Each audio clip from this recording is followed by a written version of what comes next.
que não existiam pessoas egressas do sistema prisional do Bom Jardim. Pensem o absurdo, assim, não existiu, isso foi uma resposta oficial. Então eu acho que esse é o tamanho da omissão e da nossa incapacidade de dar conta institucionalmente, socialmente dessa situação. A pena de morte no estado do Ceará é votada majoritariamente, é o estado que mais é a favor da pena de morte. Então acho que a gente tem essa visibilidade socialmente compreendida e a gente tem uma perspectiva de privatização muito clara. Acho que a gente precisa falar disso. A minha pergunta é saber que esse é um interesse econômico majoritário, é muito dinheiro para construir cadeia com os projetos melhores que forem, mas do ponto de vista da privatização não vamos recuperar ovo. E finalizando, queria dizer que a gente tem, eu conheci uma associação dos privados de Liberdade do Ceará, um grupelho, né, que tentava fazer um trabalho sólido, não tem trabalho, e até na Secretaria da Justiça conheci algumas pessoas que também fazem um trabalho muito, não pequeno porque por demérito, mas por muita falta de recurso, de estrutura para dar conta de fazer esse processo. Finalmente, para não podemos passar que esse contingente carcerário que aumentou em 2006, e tem relação com drogas, sim, mas tem relação com a lei das drogas. Não podemos deixar de falar disso, porque nós tivemos uma lei que a princípio era para ser considerada avançada, nós deixamos ela acontecer socialmente e ela passou a encarcerar usuários. E aí nós temos uma pesquisa da Universidade de Brasília e da Universidade do Rio de Janeiro. Essa população, em grande parte, réu primário, usuário de drogas, e mulheres que deram conta dos seus maridos, dos seus amores, e estão lá, e acho que isso não pode ser também esquecido. Nós temos um momento de avanço dessa legislação, talvez hoje, e também de retrocesso com a lei de drogas, que está hoje para ser votada pelo Senado e que talvez piore a situação. Obrigada, desculpe me alongar.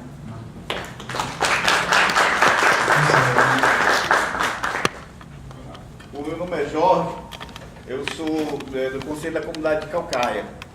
Eu quero parabenizar a mesa, porque eu já participei de vários simpósios, seminários, mas eu nunca vi assim, ser colocado o assunto com a propriedade que vocês colocaram. Eu até estou aqui sentado pensando, meu Deus, será que o Simão Maranhão, né? César Maranhão. Será que o César Maranhão já passou por algum tempo, 6 meses, 4 meses, preso em uma cadeia? Ele fala com tanta propriedade. Depois ele respondeu dizendo que tem 17 anos, né, de estar militando, né? Sim, já tem um conhecimento bem extenso. Bom, a minha pergunta vou ser bem clara e rápido. Olha, as postas todas nossas já estão na LEP colocadas desde 1984. Eu queria só que as secretarias, as 27 secretarias, como o senhor citou várias vezes aí, colocassem em prática o que está na LEP. Construísse o presídio, construísse a cadeia e colocasse o que está na LEP. Acho que não precisa mais nada do que isso. Tecnologia e tal, não sei o quê. Coloque só isso na LEP. Colocar o que está lá. Porque lá fala que o preso tem que ter escola. Nós temos um presídio aqui em Calcaia. Não existe nem sala de aula, né? Não tem espaço. Como o colega falou, que são as CPPLs.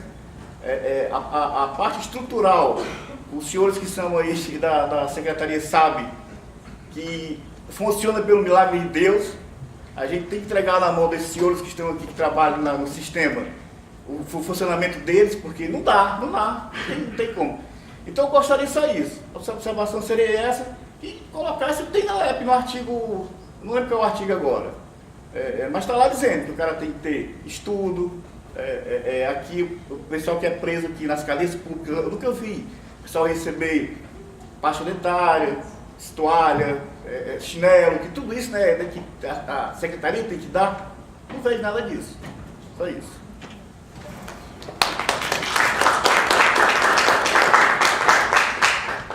Fala o professor César Maranhão para fazer a sua parte de intervenção. Vou ser antididático, vou sair do último primeiro. Bem, Jorge, a questão é a seguinte: em relação à LEP, concordo plenamente com a sua fala e já te digo uma novidade adiante, que existe hoje no Congresso uma comissão de revisão da LEP. Não sei se já é do seu conhecimento. Nós participamos lá em Brasília, agora no primeiro encontro nacional dos Conselhos das Comunidades. Exatamente. Então a minha sugestão seria essa, que vocês oficiassem, e para não burocratizar a coisa, para dar um encaminhamento mais sério, eu me coloco à disposição. Eu não sei se você anotou o meu e-mail, eu te passo no final. Você pode me encaminhar essas solicitações, inclusive delineando quais são os artigos que hoje vocês entendem que a LEP é de 84, como foi me dito, que é difícil você viabilizar, que poderia ser colocado de forma mais fácil, e entre outros pontos, que eu me comprometo a passar isso para os representantes que estão lá nessa comissão. Acho que eu fico um encaminhamento um pouco mais concreto, né? Para a gente não sair daqui sem, tá tudo bem, não, a gente faz esse encaminhamento. Já me coloco à disposição. Finalizando, é a questão do Pacto Federativo também. A gente sabe que no Brasil nós temos ótimos dispositivos de legislação, que a questão só é a eficácia, como prover a efetiva aplicação dessa legislação. Então é o que eu digo, eu sinto falta dessa mesa de outras cadeiras. Então talvez a gente poderia pensar num outro fórum, chamando aqui as respectivas competências do Judiciário, o próprio Legislativo, né, e a gente tentar alçar aqui voos maiores, porque senão a gente corre o risco de não abordar com propriedade a profundidade que o tema requer. Em relação à colega Lúcia, o PRONASSE. O PRONASSE é o programa do Ministério da Justiça. Realmente, ele nasce no âmbito da segurança pública, é um programa que tinha, acho que 108, 110 ações, é um programa muito forte. Na área prisional, eu ainda cheguei a pegar um pouco desse programa lá. No DEPEN, nós tínhamos 2 grandes ações dentro do Departamento Penitenciário Nacional, nesse case PRONASSE.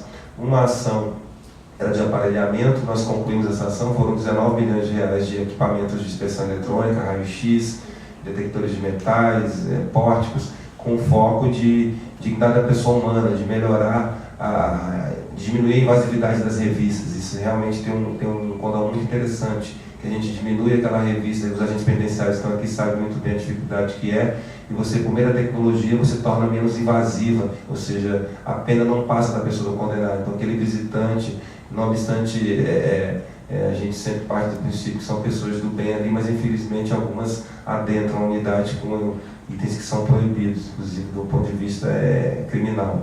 Então, e nessa hora que os agentes não me deixam aqui mentir, por assim dizer, não dá para desconfiar.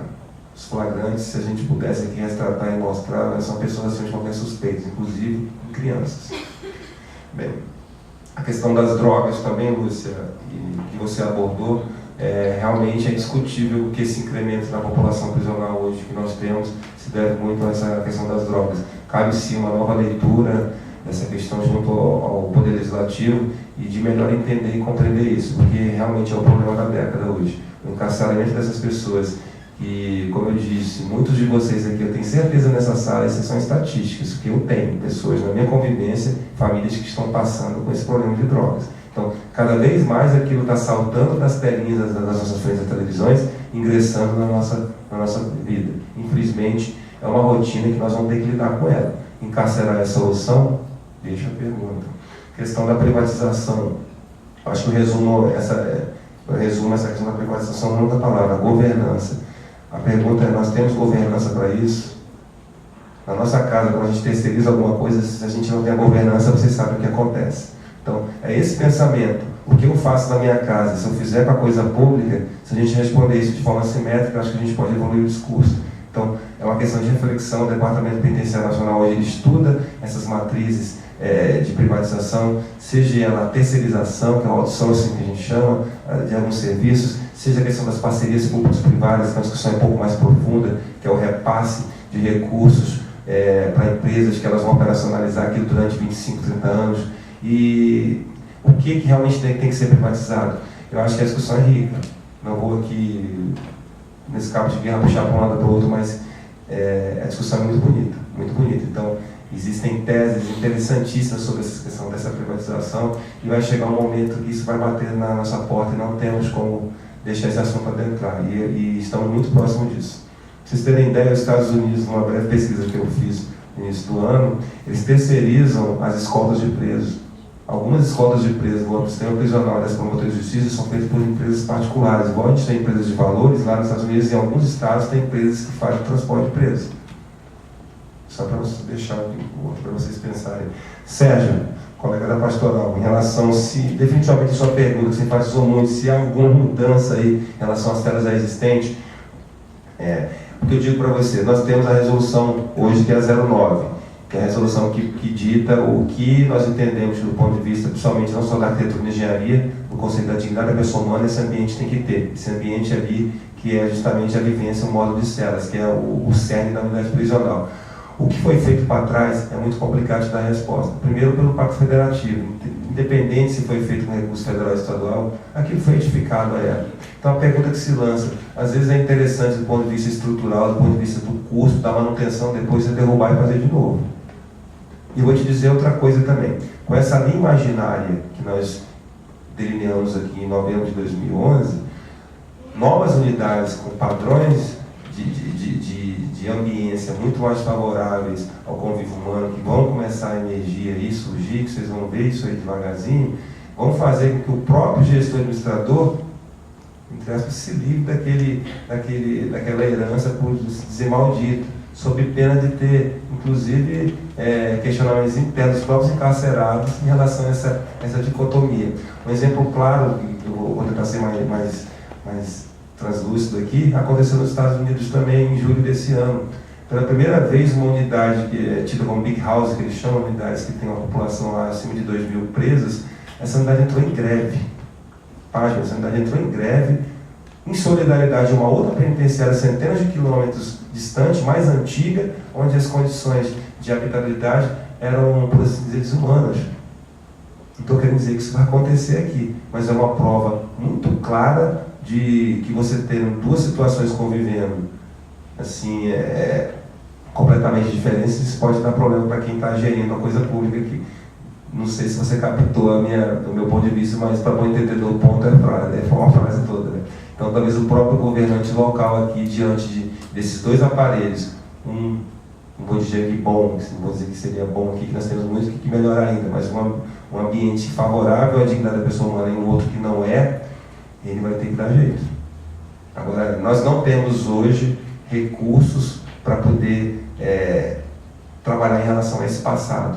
A gente trabalha aqui numa linha de grave, tendente e urgente. Então, hoje a gente precisa dar vazão a essas construções, digo, não são só elas que irão resolver o problema do encarceramento no país, mas garantir que essas construções que estão sendo feitas, pelo menos, sejam dignas do ponto de vista da habitabilidade. Desculpe se não foi tão claro. E, finalmente, em relação a Cristiane, assistência social, só fala magnífica, Cristiane. Cadê a Cristiane? Magnífica a sua fala. A questão de entender a assistência social, eu converso muito com os assistentes sociais, bastante. Inclusive, acho que a minha primeira fala, depois com o diretor, é com a assistente social. A gente conversa muito, porque eu acho que dentro de uma unidade, a gente sabe que é como se fosse um grande Big Brother, são pessoas convivendo ali dentro, tem uns problemas de relacionamentos ali dentro, em um ambiente tipicamente tenso. Então, assim, o papel que vocês desempenham em fazer aquilo que é possível, que os meios são muito escassos na maioria das vezes, com que essa ambiência seja o menos traumático possível, esse papel é digno de aplausos nossos aqui, e todo o mérito é reconhecido a vocês. Infelizmente, eu acho que deveria ser dado muito mais foco apenas àqueles que realmente militam na área, que ingressam no sistema, talvez tenham, eu te entendo muito bem, não sei se muitos entendem, mas fica aí o meu agradecimento pela sua fala, e pelo menos do governo federal o reconhecimento desse profissional que é um assistente social dentro do sistema prisional brasileiro. Por fim, também eu só queria registrar aqui a questão que nós estamos fazendo hoje. Nós já temos aqui várias unidades básicas de saúde implementadas no sistema prisional do Brasil. São 247 unidades básicas de saúde prisionais já funcionando em todo o território brasileiro. Temos centros de referência de saúde materna e infantil, uma política também do Ministério da Saúde, ou seja, são 44 centros de referência onde a criança ali, seja no estado de lactação, a mãe gestante já recebe esse acompanhamento nosso e é monitorado pelo Departamento Penitenciário Nacional. Temos 500 mil vacinas já aplicadas no cronograma de imunização do Ministério da Saúde. De uma forma inédita, nós trouxemos a vacina da influenza para dentro das penitenciárias, das cadeias públicas de todo o Brasil. Esse número vai aumentar ainda mais para o ano que vem.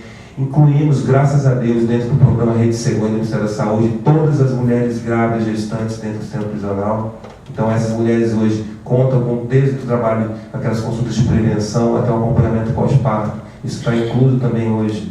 E também incluindo de uma forma inédita a questão do cartão nacional do SUS. Então a identificação dessas pessoas, porque elas, como eu disse, elas vão sair depois do cárcere. Então essas pessoas já estão inclusas, grande parte é um trabalho de formiguinha que a gente faz, porque tem que identificar realmente as pessoas que estão encarceradas. Muitas das vezes são estelionadas, pessoas que aplicam golpes, a gente não sabe sequer a identidade verídica daquela pessoa. Mas grande parte da população já está sendo cadastrada dentro do SUS para que exista essa continuidade de cidadania, como disse no início. E finalmente, o Plano Nacional de Alternativas Penais, que a gente pensa como uma solução muito viável para o encarceramento, que é evitar o encarceramento desnecessário, é fazer com que a resposta judiciária, a resposta da sociedade seja muito rápida em relação ao ato infracional. Então, que a gente adote realmente medidas alternativas ao encarceramento e que possam, ao mesmo tempo, ser uma retribuição da sociedade em relação àquele mal feito, mas que não necessariamente você precise colocar, como foi muito bem dito aqui, essas pessoas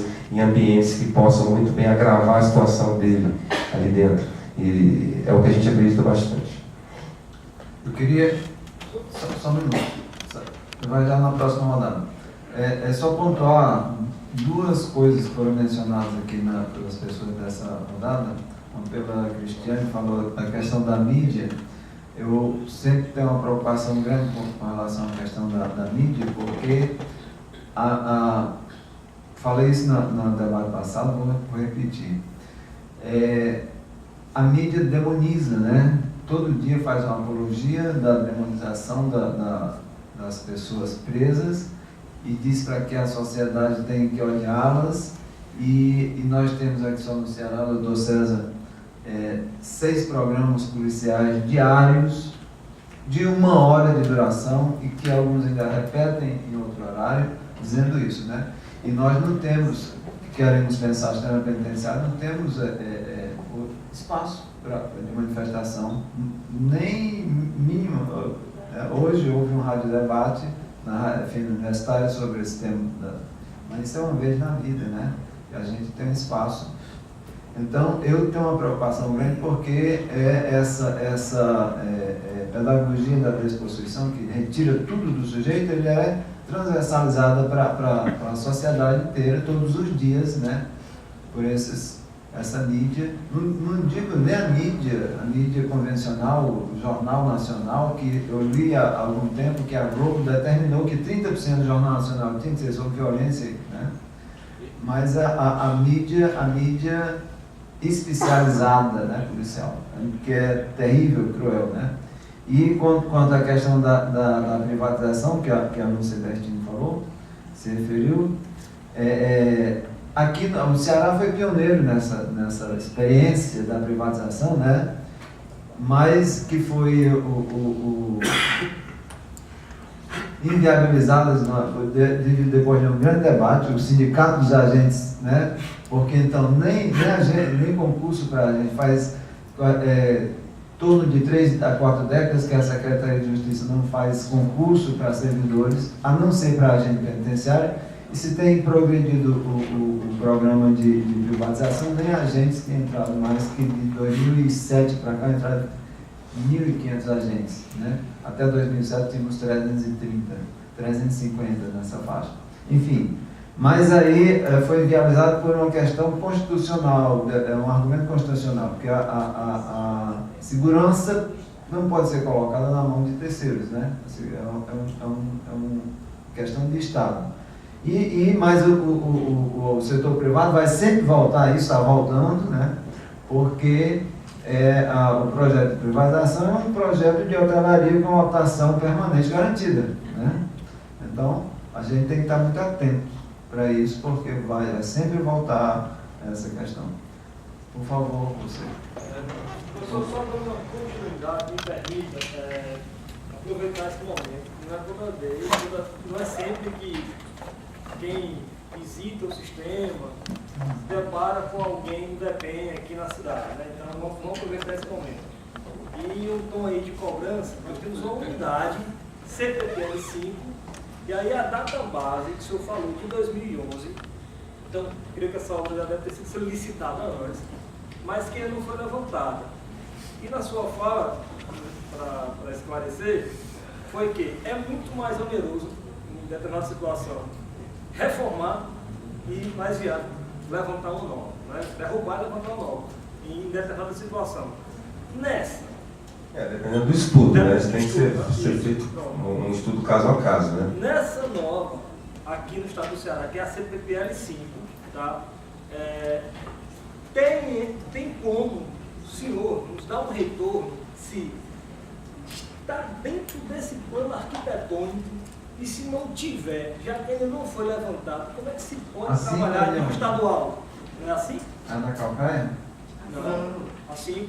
Sim, aqui vai ser. Isso, Certo. mas que já está bem adiantado, mas não foi levantada por completo. Então, de que forma podemos verificar se a data base é 2011 e ela não está levantada ainda? Se for um contrato, desculpa, acho que é uma questão de ordem, a gente já resolve a dúvida do sério. Se for um contrato assinado anterior a essa data que eu falei, realmente ela foi olhada à luz da resolução anterior, que é a resolução 03 de 2005, salvo engano, 2005, 03 de 2005. Um contrato posterior, 22 de novembro de 2011, entra nesse rol dessa resolução nova.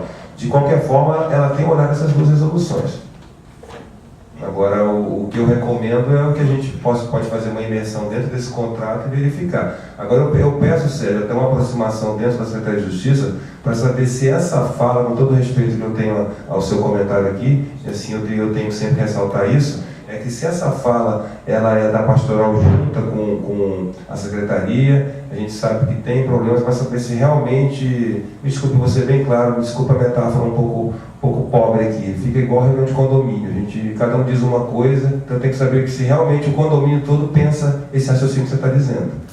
Então, essa fala precisa ser uníssona, porque se realmente todos entendem que a unidade tem que ser mudada, aí eu acho que cabe um discurso mais, talvez mais emergente. Agora, é importante esse debate interno, junto com a pastoral, a secretaria, o pessoal da engenharia, para ver o que pode ser feito ali, o que não foi feito, entender se esse discurso é uníssono, para a gente trazer isso como a voz do povo cearense em relação a essa questão aí, para não ficar só um ponto aqui isolado, aqui, me desculpe esse meu excesso de franqueza, mas é necessário para nós, para que sejam tomadas essas medidas que eu sei que você quer. Tem razão. Bom, o professor Fernando Pires está inscrito. Não mais, podemos? Não, obrigado. O professor Helena Benevides está na mesa, mas tem direito também, que se inscreveu.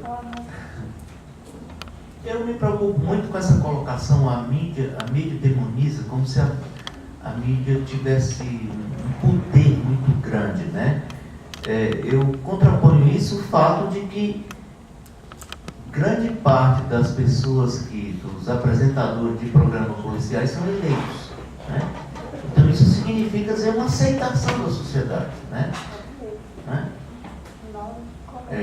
Como eu falei aqui, né? Se fizesse uma pesquisa, né? A incidência da preferência pela pena de morte, né? A vistas grossas para os grupos de extermínio e coisas desse tipo, né? Iriam, na verdade, colocar o seguinte, que a sociedade não está muito preocupada com o problema de preço, não. Né? Eu estou falando no sentido objetivo, né? Não estou falando no sentido dos meus valores e do que deve ser. Né? Eu tenho a impressão que a melhor forma de encarar um problema não é colocar panos mortos, né? Mas ver a ferida mesmo. E eu tenho a impressão que essa coisa tende a cada vez mais aumentar, né? Nessa sociedade barbarizada e violenta que a gente está tendo.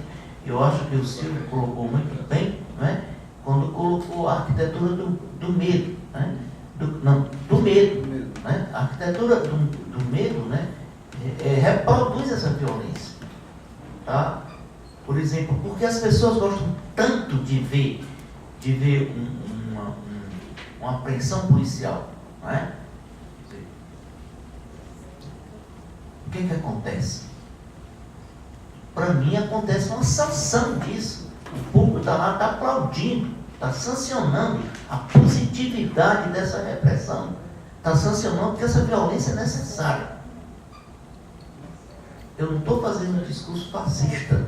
Eu desconfio que a nossa cultura ainda carrega muito da resiliência, porque nós somos, né, uma sociedade que, com toda a modernização conservadora, por isso mesmo, né, a cultura senhorial, né, falocrática, prepotente, é muito forte na nossa sociedade. Né? E eu acho que o auditório aqui, os ecos que se falam aqui não são representativos, né, dessa sociedade. Infelizmente, não são representativos. Infelizmente. O professor Fernando Dias aqui. Eu não ia falar não, mas eu fiquei muito intrigado com a questão da privatização. Queria parabenizar o César Maranhão, o Helena, o Silvio pela ter abrilhantado aí esse grande debate, com, obviamente, a coordenação aí brilhante do Antônio. Eu fico preocupado porque é uma coisa que leva a uma concepção de encarar a violência, ela já é encarada, mas é de aprofundar a questão da violência enquanto mercadoria. Então isso é preocupante, porque... já é mercadoria. Né? Já é mercadoria, mas seria um aprofundamento disso como um objeto ou uma mercadoria que levaria a uma rentabilidade alta, a lucros. Quer dizer, isso é complicado, porque você está dentro da sociedade capitalista que gera a violência e que ao mesmo tempo cria a repressão e o encarceramento como mercadoria para combater aquela violência que ela mesma produz. Então, essa é uma indignação e uma preocupação muito grande. Quer dizer, será que isso não seria até um fator de estímulo a aumentar a violência, considerando que a violência seria uma fonte muito importante de lucro?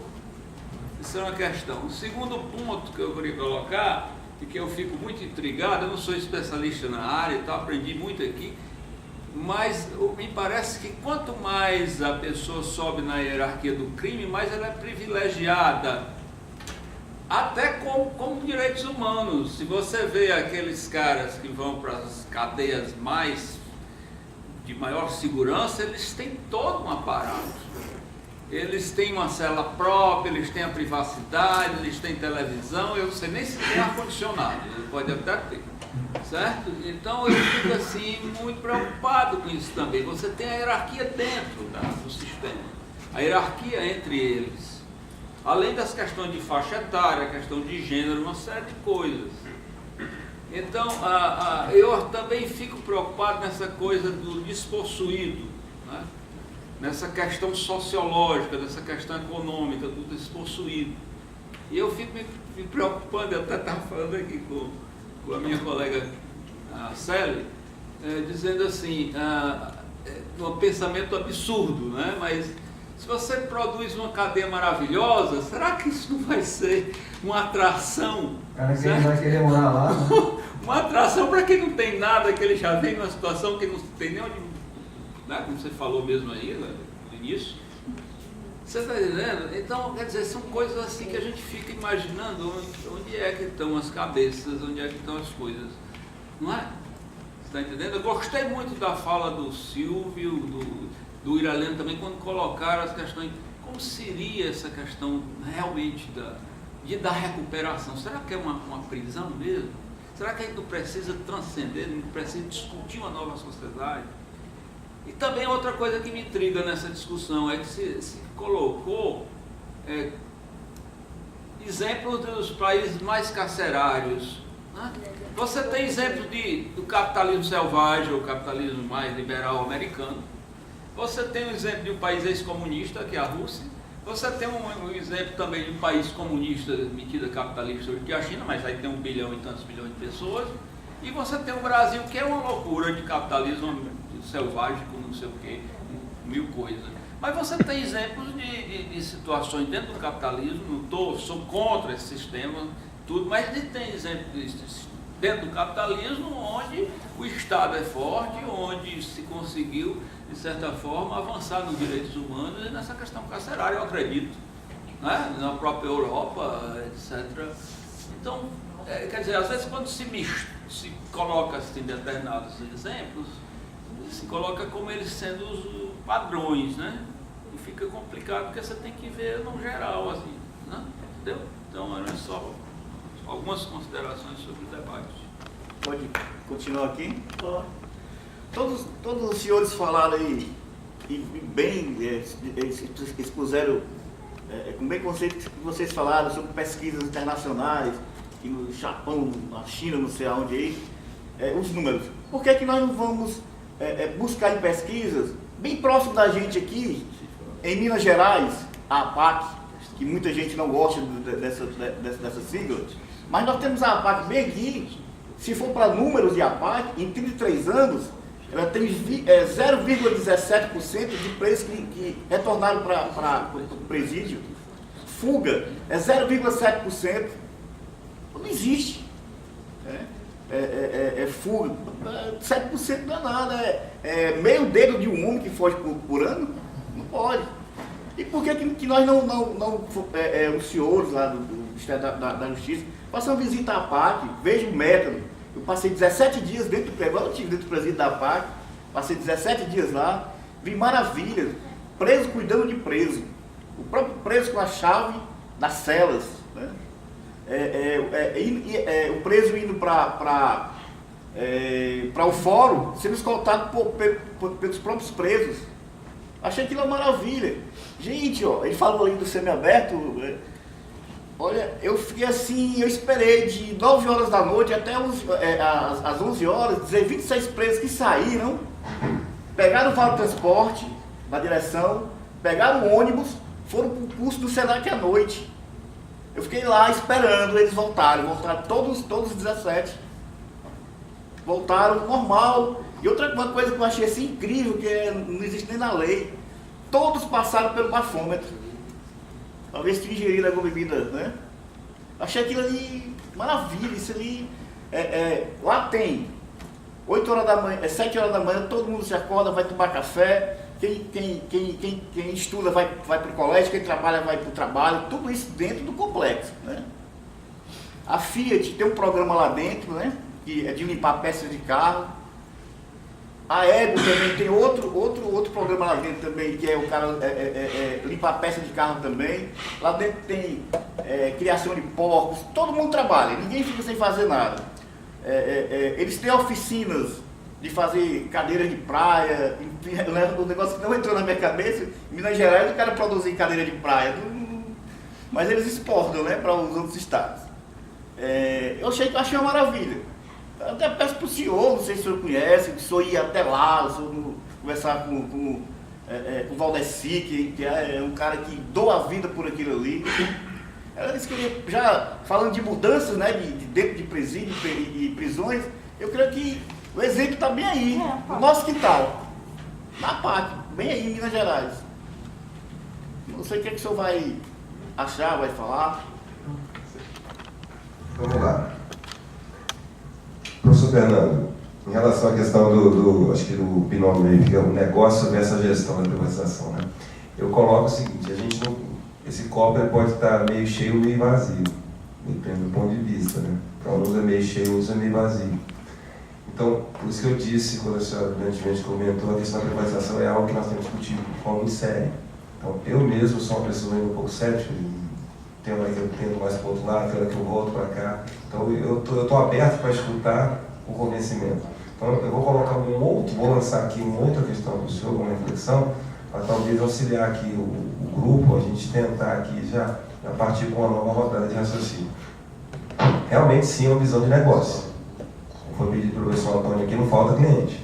Né? Estatística, não sei se o senhor usou a expressão hotelaria aqui, mas isso é utilizado, inclusive, nos parâmetros na Espanha. Eles tratam as PPPs, privatizações, como hotelaria. Não sei se o senhor sabia, talvez até usou dizer, mas esse nome de hotelaria é utilizado mesmo em algumas cidades na Espanha e aqui na América Central. Eles tratam como hóspede Assim como eu estou hospedado no meu hotel, amanhã às 14 horas eu preciso sair, que já vai ingressar alguém no quarto. Então, com isso, enxergando como um negócio, é muito mais barato para ele conseguir a força jurídica de advogados para poder fazer acompanhamento processual, para garantir que daqui a 426 dias, 12 horas e 4 minutos, aquele preso saia ou progrida de regime, porque ele precisa colocar outra pessoa ali dentro. Então ele vai fazer de tudo para que aquele preso não exceda, porque se exceder, o custo é dele, ele está deixando de ganhar. Então, aí eu já trago para o outro lado do copo cheio e copo vazio, questão da gestão. Um olhar que nós vamos fazer é o seguinte: isso vai provocar também o que nós não temos aqui no Brasil ainda, eu desconheço, assim, em relação a esse nicho prisional, a questão da gestão dos estabelecimentos prisionais. Me assustei muito quando, navegando no site do Ministério, como eu falei para vocês, do Ministério da Justiça do Reino Unido, e conversando com 2 representantes que estiveram aqui, que eles publicam, isso vocês podem acessar essa internet hoje, coloquem lá, Ministério da Justiça, o K, vocês vão verificar lá isso que eu estou dizendo aqui. Eles lançam mensalmente as estatísticas das 101 unidades prisionais do Reino Unido, são 101 unidades prisionais, do ponto de vista da gestão. Então, suponha, o diretor daquela unidade, ele sabe que aquele preso, naquele estado dele, está custando, vamos chutar aqui, R$3.000. E ele tem uma meta. Você tem que baixar para R$2.500, porque a sociedade não vai pagar mais que isso, está muito caro. E é o seguinte, eu só não te dou uma missão, vou te dizer o seguinte: o que você vai ter que abaixar a sua meta aqui? A gente olhando aqui nas planilhas, você está gastando muita água, a sua alimentação aqui está com problema. Então, existe esse olhar da gestão da coisa pública. Aqui não. A gente sabe que o desperdício de água, os colegas são penitenciários, você sabe como desperdiça água, principalmente aqui que é muito quente. Eu já flagrei unidades da região do norte, eles fazem piscinas, lâminas de água para ficar tomando banho ali. Aquilo é água tratada. É água que o cidadão que paga imposto não tem acesso a uma água daquela. Então, essa questão da gestão, não estou dizendo que ela vai vir encaminhando para e passo com a privatização. Até porque isso a gente não precisaria da privatização para ter isso. Então, a questão de trazer esse foco da gestão para a coisa pública, de cuidar bem, de zelar com o meu dinheiro, com o seu dinheiro, com o dinheiro de todos aqui, acho que é a discussão, talvez, que a gente pode agregar nessa questão da privatização. E não tenham dúvidas, senhoras e senhores, que qualquer empresa hoje no Brasil, não estou dizendo multinacional, qualquer empresa que se diz séria aqui no Brasil, eles sabem exatamente quantas folhas, quantas resmas eu estou gastando, quanto cartucho eu estou gastando, porque no final ele embute aquele preço, que ele visa o lucro. Então, ele conhece toda a cadeia produtiva dele. Então, nós conhecemos, enquanto serviço público, a nossa cadeia produtiva. Nós temos uma dúvida hoje em relação a quanto custa um preço no Brasil. Sinceramente, a gente trabalha com uma média, fizemos algumas pesquisas, mas há ainda uma névoa muito grande para se explorar de qual é realmente o custo efetivo de uma pessoa encarcerada no país. E, descobrindo esse custo, a gente tem que fazer aquela pergunta: o que nós podemos fazer para saber se esse custo é esse mesmo, ou reduzido? Esse é um papel nosso também. Uma questão que eu lanço aqui, se falou muito, que vocês não pensaram, eu achei que essa pergunta ia ser feita a mim, mas eu vou me perguntar e vou tentar aqui deixar que vocês respondam. Um dos maiores problemas que nós temos hoje em relação a essas políticas que a gente faz em relação às pessoas encarceradas, a gente escuta isso nas nossas andanças no Estado. Aqui mesmo no Estado do Ceará, já flagrei uma vez, tive conhecimento, que uma pessoa da segurança pública aqui, levando um certo detento para um exame, ele ficou indignado porque aquele detento conseguiu um exame que o filho dele há 4 meses não tinha conseguido. Vocês imaginam o que passa na cabeça de uma pessoa dessa? Eu acabei de falar aqui um monte de ações aqui, Rede Cegonha, vacinação. Como existe programa jornalístico na área policial, poderia ter programa jornalístico na área de saúde e educação. Quantas pessoas que já não estão dormindo, que amanhã precisam acordar 3 horas da manhã para ir para a fila dos postos de saúde, para agendar um exame que não sei para quando vai ficar pronto?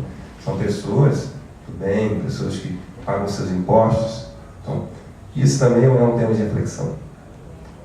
Então, se essas políticas estão sendo feitas aqui para o ambiente carcerário, será que não caberia a nós, enquanto sociedade civil, aqui eu me lanço a sentar junto com os senhores aí, enquanto sociedade, não enquanto governo, me lanço essa pergunta: será que esse investimento que está sendo feito de forma massiva nesses ambientes aqui, a gente não poderia transferir esse olhar lá no início, para que eu fizesse um acompanhamento?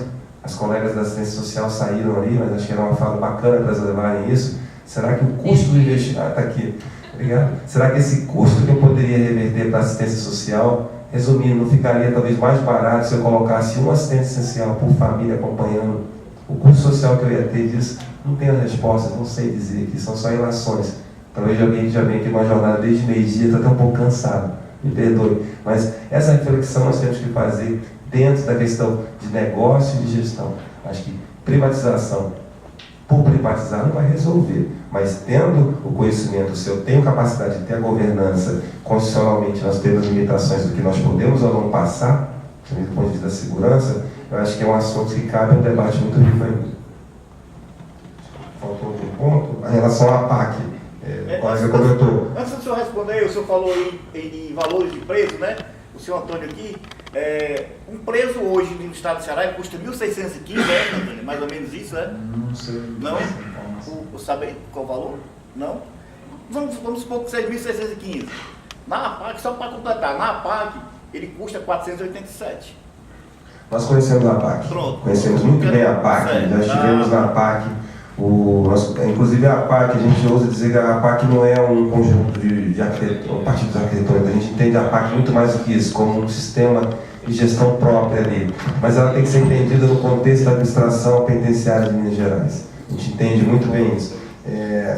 Em relação à elaboração de pesquisas, nós fazemos pesquisas sim. Inclusive a própria Universidade Federal de Minas Gerais tem uma cooperação técnica com o Departamento Penitenciário Nacional que desenvolve um observatório do sistema penitenciário nacional.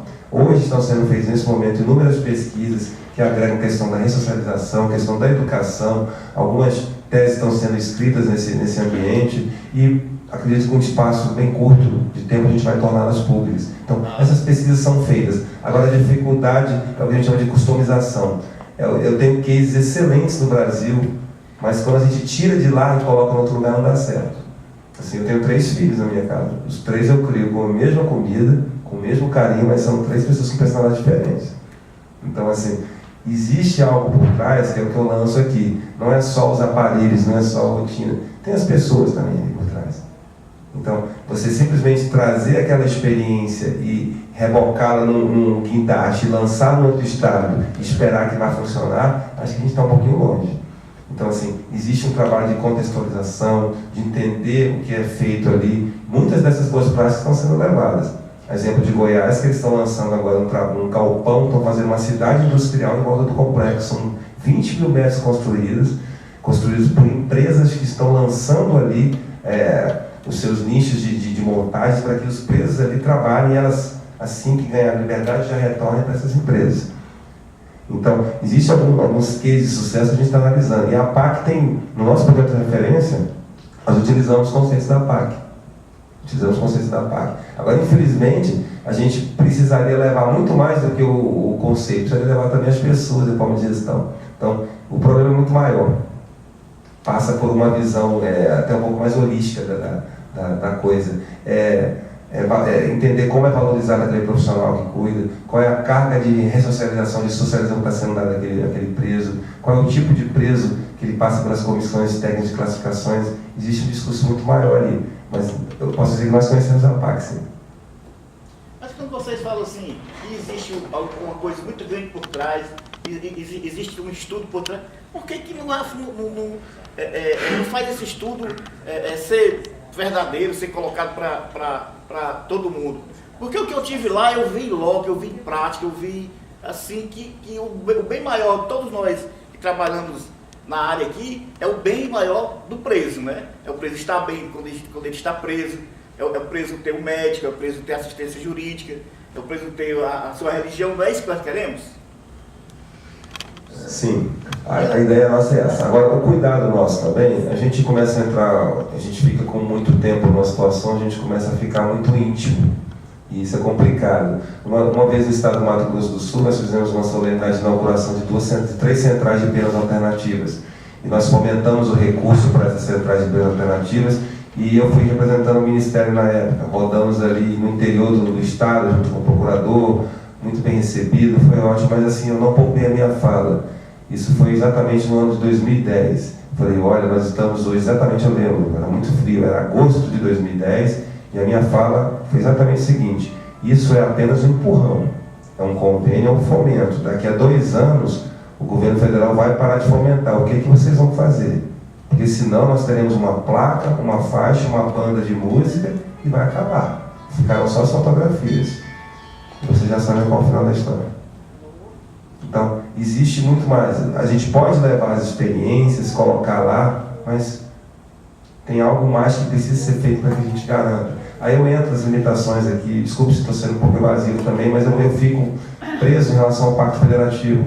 Nós temos 4 penitenciárias federais hoje no Brasil. Entendeu?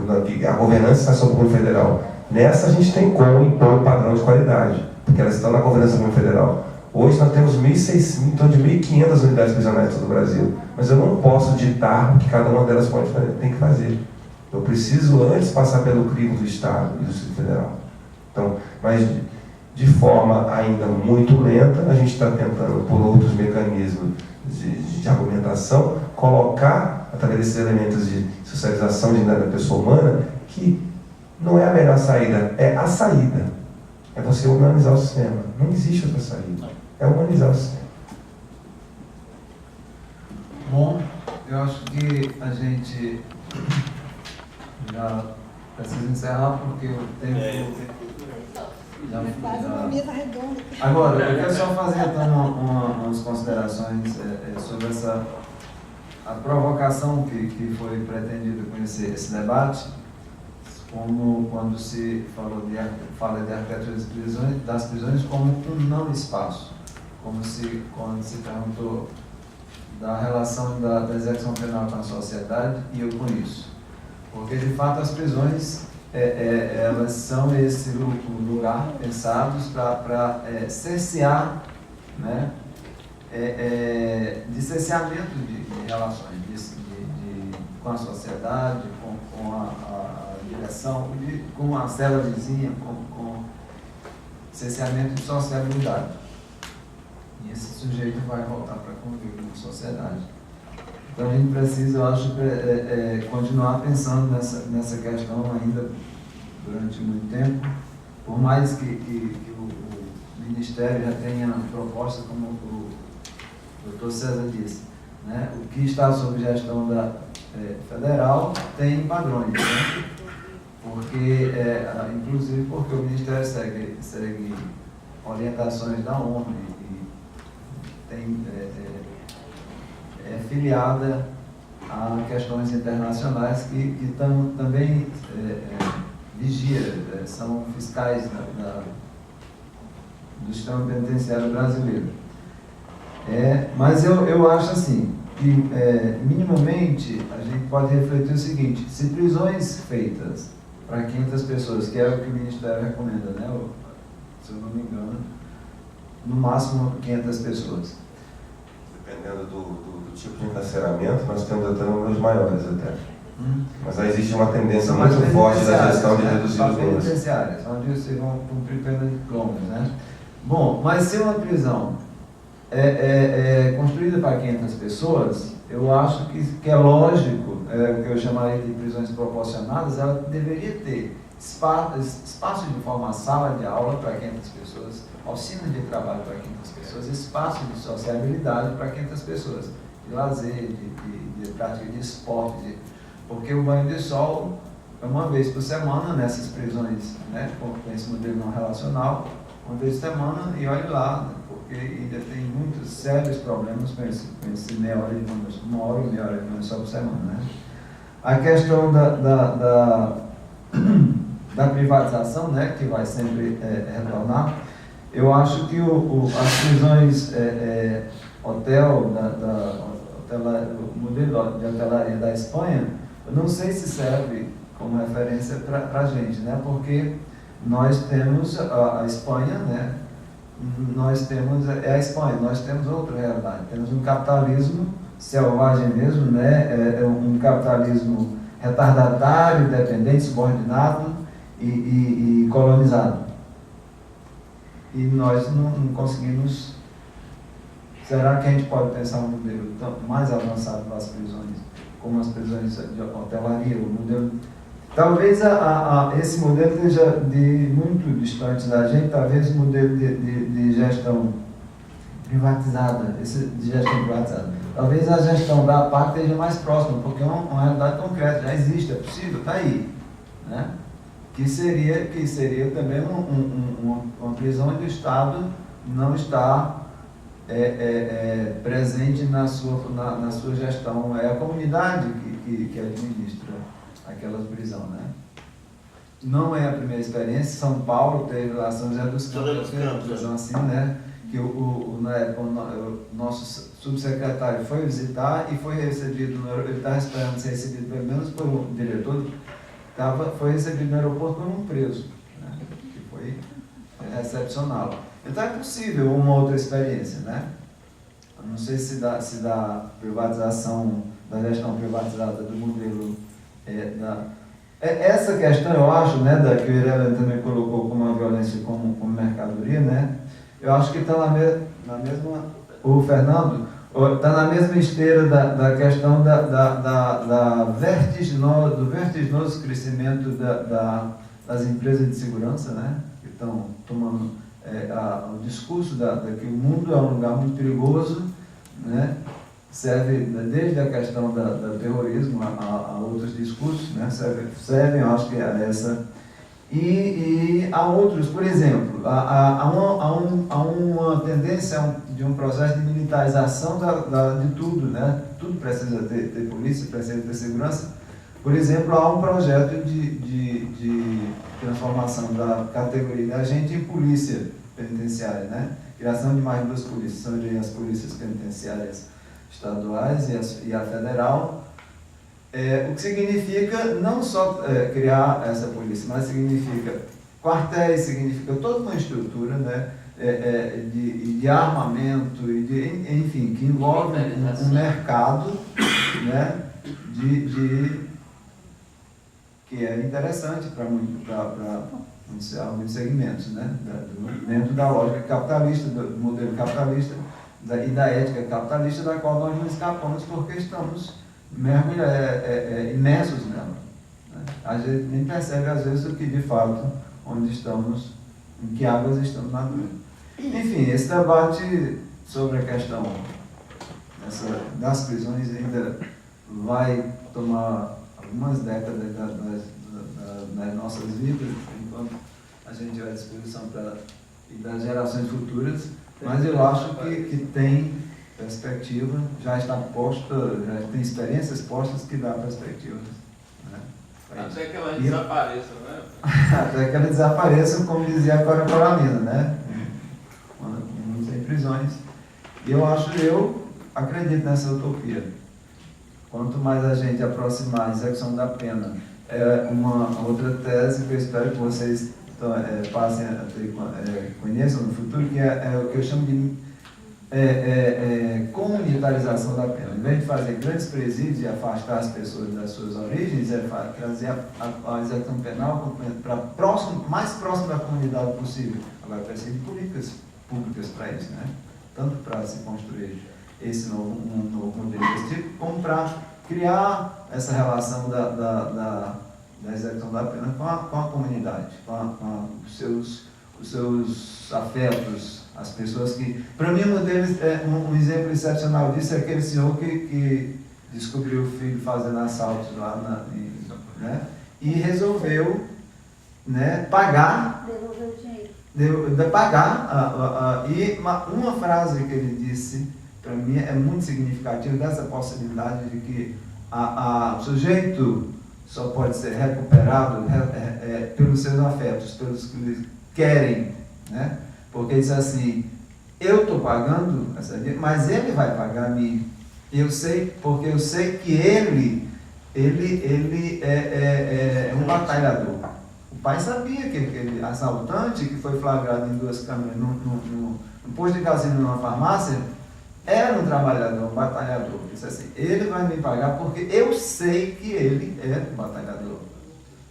E só aquele pai, eu acho que pode resgatar o filho para essa dimensão, de que ele é da sua, da sua justiça restaurativa, né? E não, aí quanto mais se construir prisões, para grandes números, e isoladas, e mais distantes, e superlotadas, e dominadas pelo crime, né, organizado, essa perspectiva se perde de vista, né?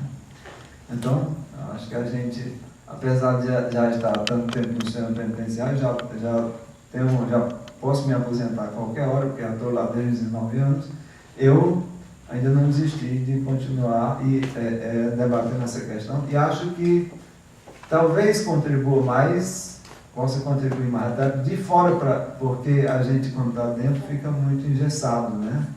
Fica muito, né, impossibilitado mesmo até de dizer com muita clareza o que pensa. Bom, eu acho que tivemos um bom debate, né?